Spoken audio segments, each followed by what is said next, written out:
श्री अंबिकाष्टकं व्यालोलालम्बमानप्रवणरणजङ्किङ्किणीक् वानरम्यं ध्वस्तध्वान्तं समन्तान्मणिकिरणगणाडम्बरोल्लासितेन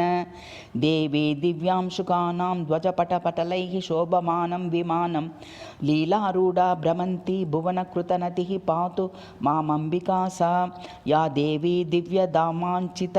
चिकुरबरा मोदमुग्धालिमाला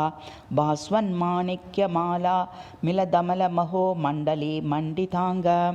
सन्मुक्ता तारहारैर्गगनतलगतास्तारकास्तर्जयन्ती वज्रालङ्कारभासा हसितरविकरा पातु मामम्बिका सा या कौबेरं विहाय स्वपति परिभवात् साधुदानप्ररूढात् स्थानं श्रान्तान्तिमार्गे श्रमशमनकृते संश्रिता च्यूतवृक्षं चुक्षामौ वीचपुत्रौ कृतसुकृतवशा प्रार्थयन्ती फलानि क्षिप्रं सम्प्रापतानि स्वचरितमुदिता पातु मामम्बिका सा देवी यात्रोपविष्टा सरणिगतपतिं वीचकम्पं ददाना स्मृत्वा श्रीरैवदाद्रिं व्यवसितमरणा साधधर्मस्मरन्ती आरोहोत्तुङ्गशृङ्गप्रपतनविधिना दिव्यदेवात्वमाप्ता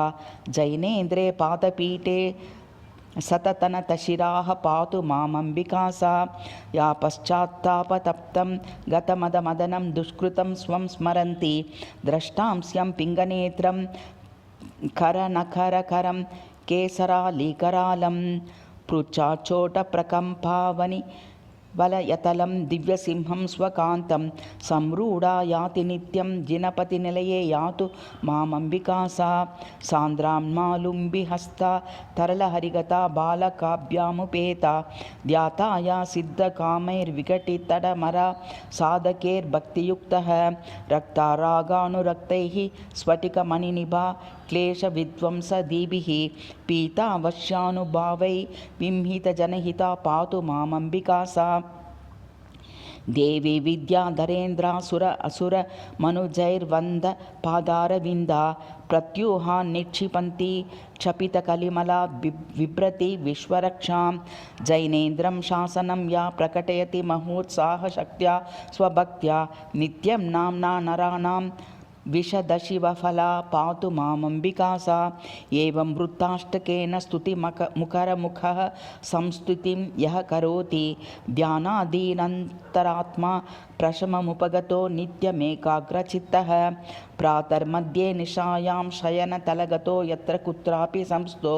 देवी तस्य प्रकामं प्रकटयति पटु प्रौढमम्बा प्रसादम् इति श्री अंबिकाष्टकं सम्पूर्णम्।